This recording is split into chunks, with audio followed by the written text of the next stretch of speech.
ہمارے کسی وزیر خارجہ کے ساتھ کبھی ایسا برا سلوک تو نہیں ہوتا. کوئی مشترکہ اعلامیہ اگر نہیں تو چلے اتنی خطرناک بات نہیں ہے. کوئی زہرانہ نہیں, کوئی اشاعیہ نہیں, صدر سے ملاقات نہیں, صرف وزیر اعظم سے ملاقات ہوئی, اپنے سفارت خانے میں پریس کانفرنس کی. ویزوں پہ, ہر قسم کے ویزوں پہ پابندی ہے, ہم پہ, ایران پہ, ترکی پہ, انڈیا پہ پابندی نہیں ہے.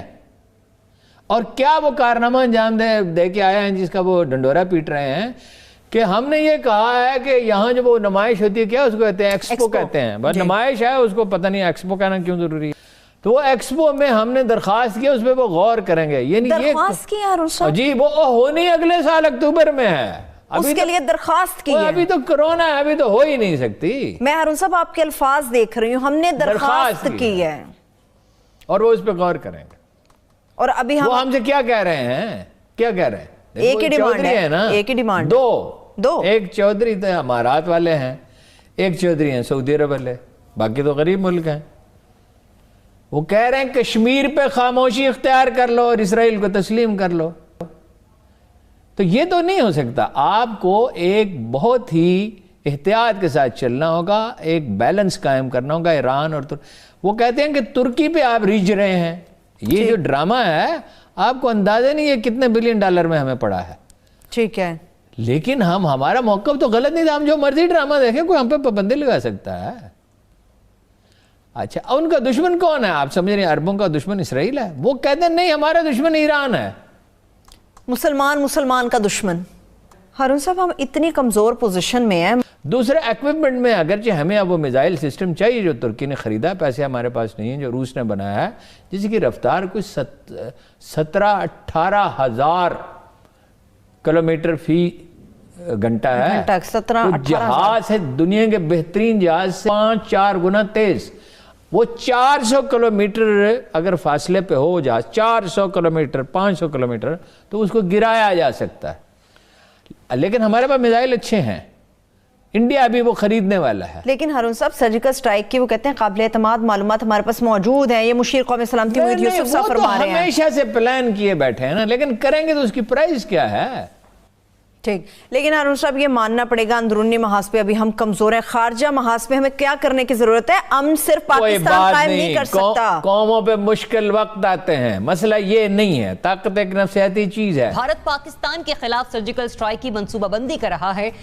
اس بات کا انکشاف وزیر خارجہ شاہ محمود قریشی کی جانب سے ایک پریس کانفرنس میں کیا گیا, اور یہ پریس کانفرنس ابو دھابی میں ہوئی ہے. پاکستان کو بھارت کی طرف سے نقصان کا خطرہ گزشتہ کئی روز سے ہے, اور اس سلسلے میں پاکستان کی سیاسی اور عسکری قیادت مکمل طور پر آگاہ بھی ہے. لیکن یہ انکشاف اتنا بڑا ہے کہ اس پر صرف پاکستان کا آگاہ ہونا ہی کافی نہیں ہے. میں واضح الفاظ میں انہوں نے کہا کہ پاکستان کے خلاف کسی قسم کی سرجیکل سٹرائک جو ہے وہ بھارت کر سکتا ہے, اور اس سلسلے میں جس کے ساتھ اس کا دوستانہ ہے, جس پر وہ اعتبار کرتا ہے, ان سے اس سلسلے میں وہ رابطے میں بھی ہے. لیکن ہماری تیاری کیسی ہے؟ کیا ہم اقوام عالم کو اس سلسلے میں مکمل طور پر اور واضح طور پر آگاہ کر رہے ہیں؟ لیکن اگر نہیں کر رہے تو ہمیں اس سلسلے میں اقدامات اٹھانے کے چاہیے. مزید بھی ابھی بھی دنیا کو جھنجھوڑنے کے لیے کیا کچھ کرنا ہوگا ہمیں؟ جی ذریعہ, آپ نے بالکل ٹھیک کہا. دنیا کو جھنجھوڑنا بھی ہے, اور ہمیں یہ بھی دیکھنا ہے کہ ہم اپنی فارن پالیسی کو کس طرح سے ایفیکٹیولی رن کریں. جس طریقے سے پچھلے کچھ عرصے سے ہم فارن پالیسی کو رن کر رہے ہیں, یہ بالکل کوئی طریقہ نہیں ہے, کوئی سنجیدہ طریقہ نہیں ہے. جس طرح کی پاپولسٹ فارن پالیسی ہم نے اپنائی ہے, جس طرح بیان داغ دیتے ہیں, سوچے سمجھے بغیر کسی کانفرنس میں جانے کا اعلان کر دیتے ہیں, پھر کسی اور جگہ بھاگنا پڑتا ہے, پھر ہم کہتے ہیں جی ساری نہیں جاتے, پھر پہنچ جاتے ہیں, پھر کہتے ہیں جی ہم سے غلطی ہوئی تھی, ہمیں ملیشیا میں آنا چاہیے تھا. جس طرح کی یہ فارن پالیسی پاپولسٹ چل رہی ہے, اس کی وجہ سے پاکستان 70 سال سے جو ایک بیلنس قائم رکھے ہوئے ہے عرب اور نان عرب مسلم کنٹریز میں, وہ ڈسٹرب ہو رہا ہے, اور جس کے نتیجے میں ہمیں بہت نقصان ہو رہا ہے.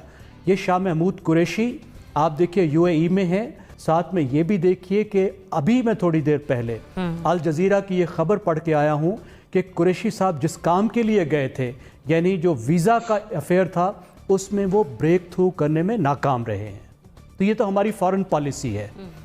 اب دیکھیے یہ جو معاملہ ہے, دنیا بھر ہماری طرف بھاگتی تھی جس وقت بھی بھارت اور جنگ کا خطرہ ہوتا تھا.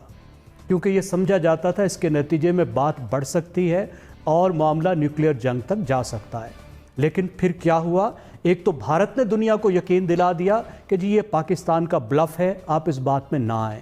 پھر ہمارے اپنے سٹیٹمنٹس آپ دیکھیے، بالاکوٹ کے معاملے پہ وزیر اعظم صاحب نے اسمبلی کے فلور میں کہہ دیا کہ جی میں کیا کروں، جنگ کر دوں۔ ارے بھائی، دشمنوں سے جنگ بھی ہوا کرتی ہے، جنگیں بھی کرنی پڑتی ہیں، اور ہم نے جنگیں بھی کی ہیں، اور اگر وقت آئے گا تو ہم نے یہ سارا انتظام جنگ کے لیے ہی کر کے رکھا ہے۔ آپ کیوں ایک کریڈیبل تھریٹ کو نیوٹرلائز کر رہے ہیں؟ دنیا کو بتا دے رہے ہیں کہ آپ تو جنگ کسی صورت میں بھی نہیں کریں گے۔ یہ گلہ ایک بڑی اہم شخصیت کی طرف سے بھی منظر عام پر آیا تھا، آپ اور میں اس نشست کا حصہ تھے، کہ بھارت اپنا جھوٹ بھی سچ بنا کر بیچ دیتا ہے، لیکن ہم اپنا سچ بھی صحیح طریقے سے نہیں دکھا پاتے۔ وزیراعظم منیر نیازی کی وہ مشہور نظم تھی نا، ہمیشہ دیر کر دیتا ہوں میں، تو پاکستان کی فورن پالیسی کے حوالے سے وہ مصرع جو ہے بالکل فٹ بیٹھتا ہے، ہمیشہ دیر کر دیتا ہوں میں۔ جو آج شاہ محمود قریشی صاحب نے فرمایا ابو دھابی میں، یہ 2 ماہ پہلے یہاں پہ بات ڈسکشن ہو چکی ہوئی ہے پاکستان میں، اور یہ اس وقت ہوئی جب پومپیو اور ان کے ڈیفنس سیکرٹری انڈیا گئے اور انہوں نے وہاں پہ بیکا سائن کیا۔ بیکا بیسک ٹریٹی تھا ان کا، جس کے تحت وہ سیٹلائٹ شیئرنگ اور جتنا ڈیٹا بینک ہے سیٹلائٹ پہ موجود وہ امریکہ انڈیا کے ساتھ شیئر کر رہا تھا۔ تو اس وقت بھی یہاں پہ اس طرح کے کنسرنز ہوئے کہ انڈیا جو ہے اس کے بعد زیادہ کیپیبل ہو جائے گا پاکستان میں سرجیکل کسی بھی جگہ پہ سرجیکل سٹرائک کے لیے۔ بات بالکل الجزیرہ کی خبر کا حوالہ دیا زیگم صاحب نے کہ وہ جو ویزوں والی بات تھی وہ بھی ہماری نہیں مانی گئی، تو شاید اس کے بعد تھوڑا سا میڈیا اٹینشن لینے کے لیے